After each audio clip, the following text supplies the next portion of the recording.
இல்ல அப்போ அவங்க ஒரு டெஸ்ட் பண்ணி பார்த்தாங்களா? 24 நாடாளுமன்ற தேர்தல் அதிமுக. சிறுபான்மையர் ஓட்டுக்கள் நமக்கு வந்த மாதிரி தெரியல. என்னைக்கும் நமக்கு வருவாங்களாங்கிறதும் நமக்கு சந்தேகம். அப்ப அடுத்த கட்டமா நம்ம ஒரு கூட்டணி வைத்தாக வேண்டும் அப்படிங்கும்போது பாஜகவை நோக்கி அவங்க நகர்ந்துக்கலாமா? ஒட்டுமொத்தமாகவே முஸ்லீம்கள் கிறிஸ்தவருடைய வாக்குகள் அதிமுகவுக்கு வரவே இல்லைன்னு சொல்ல முடியுமா? இல்லை வரக்கூடிய பாசிபிலிட்டி இல்லைன்னு சொல்ல முடியுமா? நல்லா கவனிக்கலாம். அப்படி இருந்துருந்துச்சு அப்படின்னோம்னா அன்றைக்கி கூட்டணிக்கு போகிறவங்க அவங்க என்ன பண்ணியிருப்பாங்க, இந்த வக்ஃபு பில்லுக்கு ஆதரவாக வாக்களிச்சிருப்பாங்க. ஆனால் எதிர்த்து வாக்களிக்கிறாங்க. எல்லா விடயத்திலையும் ரீஆர்கனைசேஷன், கான்ஸ்டிடியூன்சி ரீஆர்கனைசேஷன், தொகுதி மறுசீரமைப்பு எதிர்த்து நிற்குது அதிமுக. இருமொழி கொள்கையில் உறுதியாக நிற்கிறாங்க. இப்படி ஒரு 5-6 கொள்கைகளை நீங்கள் எடுத்துக்கிட்டீங்க அப்படின்னா பாஜகவனுடைய நிலைப்பாட்டுக்கு நேர் எதிராக நிற்கிறாங்க.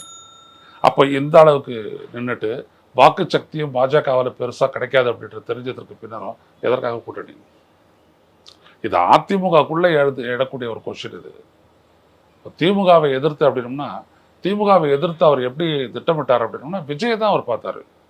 எடப்பாடி பழனிசாமி முதல் ஆப்ஷனாக அவர் பார்த்தது வந்துட்டு தமிழக வெற்றி கழகத்தை தான்.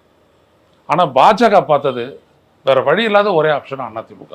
அதனால தான் அந்த அழுத்தத்தை கொடுத்து அவங்க அதை சாதிச்சாங்க. இல்லாட்டி நேற்று வந்துட்டு 11 மணிக்கெல்லாம் அறிவிச்சுட்டு போயிட்டு இருப்பாரு அவர். நேற்று ஏன் 5 மணி வரைக்கும் ஆச்சு?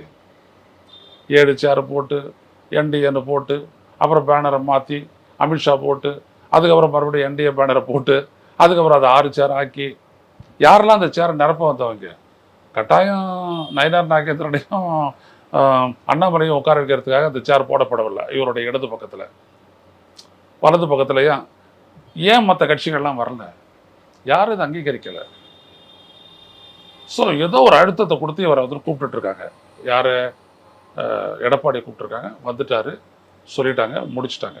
இதுக்கு மேலே இது எடப்பாடிக்கு தான் கஷ்டம், அதிமுக தான் கஷ்டம்.